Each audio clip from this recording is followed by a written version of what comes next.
Olá, gente! Canal Jesus Eterno, Albino Lopes, aqui com vocês, dando continuidade, segunda parte do capítulo 11 de Apocalipse.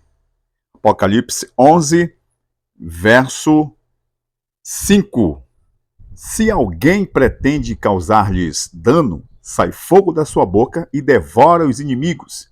Sim, se alguém pretender causar-lhes dano, certamente deve morrer. Aqui é um verso se referindo aí às duas testemunhas de Apocalipse 11. As duas oliveiras, os dois candeeiros, oliveiras que dão frutos e também luz. Então, a igreja de Deus, no período de trevas espirituais, no período de perseguições, a igreja permaneceu viva, atacada, perseguida, mas com luz. A luz não se apagou. Os frutos não pararam. As testemunhas, a palavra de Deus e os seus pregadores e pregadoras que não negaram o nome de Jesus. Confessaram o nome de Jesus diante das dificuldades, diante das perseguições, diante das reprovações do mundo. O povo de Deus continuou pouco, sim, mas muito fiel. E aqui diz, né? Se alguém pretende causar-lhe dano, ou seja, perseguir, está indo contra Deus. Se alguém pretende causar-lhes dano, sai fogo de sua boca. Ou seja, o mesmo fogo que foi lançado sobre Sodoma e Gomorra. Então, conflitar com Deus, o resultado é o que aconteceu com Sodoma e Gomorra. Fogo do céu. E devorou as duas cidades, foram banidas da face do Senhor por conta da rejeição de Deus, né? O abandono de Deus, deixando a luz de lado. Então, quando você nega a palavra de Deus, quando a pessoa nega a igreja, a mensagem profética, a mensagem de Deus, ela está se sujeitando à reprovação de Deus. No verso 6, elas têm autoridade para fechar o céu, para que não chova durante os dias em que profetizarem. Tem autoridade também sobre as águas, para convertê-las em sangue, bem como para ferir a terra com toda sorte de flagelos, tantas vezes quantas quiserem. Então tem a autoridade de Deus. A palavra de Deus aqui, a Bíblia, ela tem a autoridade de Deus. O que está escrito aqui é assinado pelo Deus Criador. Então, a palavra de Deus diz. Então, se a palavra de Deus diz, é Ele, o próprio Deus, que fala. Não é um livro. Não é apenas letras, como se fosse qualquer livro. Aqui atrás de mim, ó, tem muitos livros. Cada livro desse tem o seu autor, sua autora, com a autoridade daquela pessoa. Então, esse livro aqui, inspirado por Deus, iluminado, abençoado, aprovado por Deus. Então, aqui está a voz dele, a vontade de Deus, as profecias. Tudo que vai acontecer está aqui no livro do Apocalipse. Está acontecendo e logo vai acontecer a vinda de Jesus, o seu reino, o seu juízo. Tudo. Então, o que está escrito aqui é a autoridade de Deus. Está dizendo que tem autoridade. Então, o que está escrito aqui vai acontecer. Vamos continuar lendo, refletindo no verso 7. Olha aqui, verso 7. Quando tiverem, então, concluído o testemunho que devem dar, a besta que surge do abismo pelejará contra elas e as vencerá e matará. Olha aí. Então, a besta que surge do abismo pelejará contra a palavra de Deus. Tá aqui, contra as duas testemunhas. E diz que essa besta vencerá e matará a palavra de Deus, a igreja de Deus, os homens e mulheres de Deus padecerão. Agora, quem é essa besta aqui? Olha o mistério, gente. O mistério da palavra de Deus. Vou explicar para você, presta bem atenção. Vou ler novamente. Vamos lá, presta bem atenção. Quando tiverem então concluído o testemunho que devem dar, a besta que surge do abismo pelejará contra elas, e as vencerá e matará. Aqui, nessa profecia, precisamos olhar em que momento as testemunhas foram perseguidas. Neste momento aqui, em que período da história? Aqui diz, logo aqui no verso 2, um tempo aqui de 42 meses. 42 meses, calculando em dias, dá 1.260 dias. Olha aí. 42 meses. Calculando dá 3 anos e meio. Um tempo, 2 tempos. E metade de um tempo. Então, um tempo, 1 ano. 2 tempos, 2 anos. E metade de um tempo, meio ano. 3 anos e meio. Em meses, 42 meses. Em dia, 1.260 dias. Na profecia, dia é como um ano.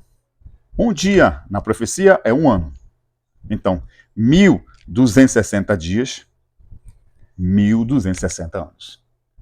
Da supremacia do papado, da religião, que quando o Império Romano caiu, o Império Romano estava aliado com a Igreja Cristã, a Igreja Católica naquela época. Eles se aliaram, uma força, a Igreja Cristã se tornou a religião oficial, né, de perseguida, rejeitada. A Igreja, então, se alinhou com o Império. Na época de Constantino, Justiniano, os imperadores aí viram a grandeza da Igreja e buscaram o apoio da Igreja. A Igreja, então, se conectou com o Império Romano. Agora, houve um problema, né? O Império Romano era um império pagão. Ao aceitar a Igreja Cristã, muitos pagãos seguiram o imperador. O imperador deu o exemplo e muitos entraram dentro da Igreja, mas continuaram com o paganismo dentro da Igreja. A Igreja pensou assim, não, vamos receber todo mundo, né, vamos formar aí uma aliança, Deus ama a todos. Sim, Deus ama a todos, mas Deus transforma. Não adianta eu querer, vou entrar para a igreja, vou aceitar, mas se você não aceita o poder de Deus na tua vida, se não há uma mudança positiva, um preparo para o reino de Deus, então você não aceitou Jesus de coração. Só de boca, só de aparência. Foi isso que aconteceu naquele período. Muitos entraram para a igreja, se batizaram na igreja cristã, a igreja ficou cheia, né? Ficou inchada a igreja, na verdade, ficou cheia, ficou inchada. Porque muitos ali aceitaram só porque o imperador aceitou. Cristãos apenas de aparência. Adoram a Deus de boca, mas o coração está longe de Deus. Então não houve a conversão que a igreja achava que ia ter, porque as pessoas não se entregaram de coração para Deus. E a não se entregarem de coração a Deus, não houve a mudança, a conversão. Ficaram dentro da igreja com os mesmos costumes pagãos, que até hoje a gente vê a igreja cristã misturada com o paganismo. Símbolos pagãos, mediadores pagãos, desaprovados por Deus, conforme a Bíblia orienta, né? Não há nenhum mediador entre Deus e o homem que não seja Jesus. Jesus é o único mediador entre Deus e o pecador. Jesus é o único mediador. Não precisamos de mais nenhum símbolo, nada mais. Só Jesus é o caminho, a verdade e a vida. Ninguém vai ao Pai senão por Jesus. Ninguém vai ao Pai senão por Jesus. O que vai nos levar para Deus é a fé em Jesus. Isso é a mensagem da Bíblia. A mensagem da Bíblia é essa. Nenhum mediador entre Deus e os homens que não seja Jesus, o Filho de Deus, Salvador do mundo. Então, tiraram Jesus da mediação e colocaram outros símbolos, outras pessoas, santos, né, que ficaram no lugar mediador, como interventores. Só há um Jesus. Esse E aí houve divisão dentro da igreja.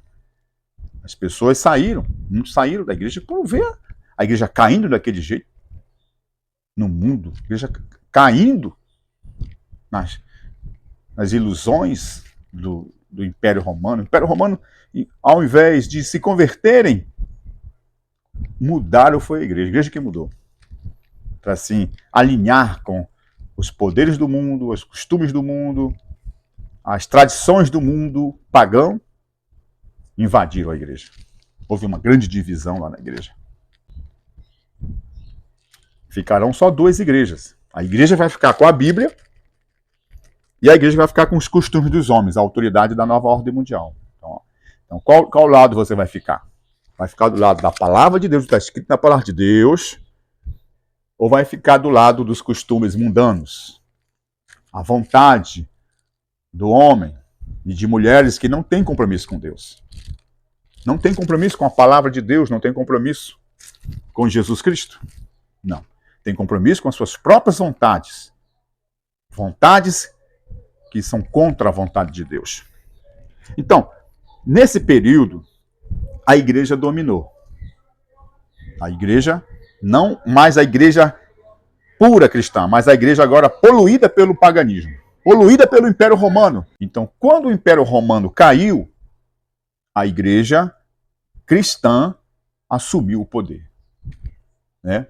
Porque o Papa, o líder da igreja, ele tinha o poder secular, o poder do Estado e o poder religioso. Então, ele buscava a união com os reis. Quando o Império Romano caiu, os países que foram formados eram monarquias e o Papa era considerado o rei dos reis ali. Então, o Papa dominava ali os países, os reis beijavam a mão do Papa, e essa nova religião, naquela época, assume então, ali no quarto século, quinto século, assume o poder. De 538 a 1798. 1260 dias. Então, nesse período, a igreja verdadeira era perseguida, a Bíblia não era pública, terminou. Terminou como, professor Albino? Terminou com a Revolução Francesa. O Império Francês, comandado por Napoleão Bonaparte, em fevereiro de 1798, o Berthier, um general comandado por Napoleão Bonaparte, ele prende o Papa Pio VI. E ali, naquele momento, aquele período de perseguição da Bíblia, proibição, religião única, era proibido ter outra religião. Então não tinha liberdade religiosa. Então, não tendo liberdade religiosa, aquela religião, naquele período, com a influência do paganismo, a igreja se tornou uma igreja cristã pagã. A história revela isso, a mistura do paganismo com o cristianismo formou uma nova religião, pagã cristã. Mas muitos não concordaram, saíram da igreja, foram perseguidos, expulsos da igreja, porque não pensavam igual os comandantes da igreja. Então, nesse período, então, proibido ter a Bíblia, vem o Império Francês e prende o Papa. Acaba, então, o período de 1260 anos. E vem, então, agora o quê? A besta que emerge. Está dizendo bem aqui, né? Bem aqui, a besta que surge do abismo. Ou seja, a Revolução Francesa, que faz o quê? Passa a queimar a Bíblia. O nome de Deus é proibido. Queima a Bíblia. Foi um período muito doloroso. Eles queimavam a Bíblia. No poder anterior da igreja de Roma, o que acontecia? Eles permitiam a Bíblia somente da maneira deles. Então, era permitido apenas para os sacerdotes religiosos, mas as pessoas comuns, como é hoje, todo mundo com a sua Bíblia, lendo, aprendendo, interpretando. Não podia, não. A Revolução Francesa não cria em Deus, então o que fez? Radicalizou. Queimar a Bíblia, fechar a igreja, prender o Papa. A vantagem desse novo sistema foi que veio a liberdade religiosa. No começo foi difícil ali, né, perseguindo, mas depois, né, começou a se expandir o Evangelho, com a criação da Sociedade Bíblica do Reino Unido, da Inglaterra. A Sociedade Bíblica na Europa começou a criar Bíblias. A Revolução Francesa foi expandindo e o princípio da liberdade, né, igualdade, não tinha mais a religião oficial, houve a separação do Estado e da Igreja. Não tinha mais a religião oficial do Estado. Antes tinha a religião oficial do Império Romano, a Igreja cristã alinhada com o paganismo. Estado e Igreja. Foi perseguição, foi momentos difíceis, de 538 a 1798. Então a França dá um golpe desse poder romano-cristão. O que aconteceu? O Papa foi preso. A partir desse momento, como diz a profecia aqui, né? A besta que emerge do abismo pelejará, quer dizer, queimará a Bíblia, prenderá o Papa e perseguirá a igreja. Será o fim da igreja com a Revolução Francesa? Parecia que sim. Porque tiraram Deus, como se assassinassem Deus. Aqui a Bíblia diz, né? A Bíblia diz aqui, ó. Pelejará contra elas, e os vencerá e os matará. Parecia que a Bíblia acabou de vez. Nesses dois extremos, né? Enquanto um poder tinha a Bíblia apenas artificialmente, veio o poder da Revolução Francesa e pega a Bíblia, no outro extremo diz, vamos queimar a Bíblia. Ou seja, o inimigo não quer que a palavra de Deus seja aberta totalmente. E vem um poder que derruba esse sistema da Bíblia artificialmente, né, e pega a Bíblia e diz, vamos queimar. O inimigo não quer que a Bíblia seja aberta para todo mundo, seja pública, mas também não quer que ela seja utilizada. Ou ela seja apenas reservada para alguns, ou queimada. Prestou atenção? Como a perseguição contra a palavra de Deus? E diz aqui, verso 8. E o seu cadáver ficará estirado na praça da grande cidade, que espiritualmente se chama Sodoma e Egito, onde também o seu Senhor foi crucificado. Então, o espírito de Sodoma, ou seja, sem Bíblia, sociedade sem Bíblia, sem Jesus, sem Deus. Sem Deus, sem a Bíblia. O que aconteceu na França? Promiscuidade, pecado, mortes, violência, não tinha regra. O próprio cidadão fazia suas regras. Já pensou uma sociedade assim, sem Deus? Pois bem, isso aconteceu aqui, ó. A morte de Deus. Olha aqui, aparentemente, né? Olha só. Onde o seu Senhor foi crucificado. É o espírito do Egito, ou seja, Faraó. Quem é Deus? Quem é Deus, Moisés? Deus aqui somos nós somos nossos deuses. Eu sou Deus. O Faraó no Egito era como um Deus, né?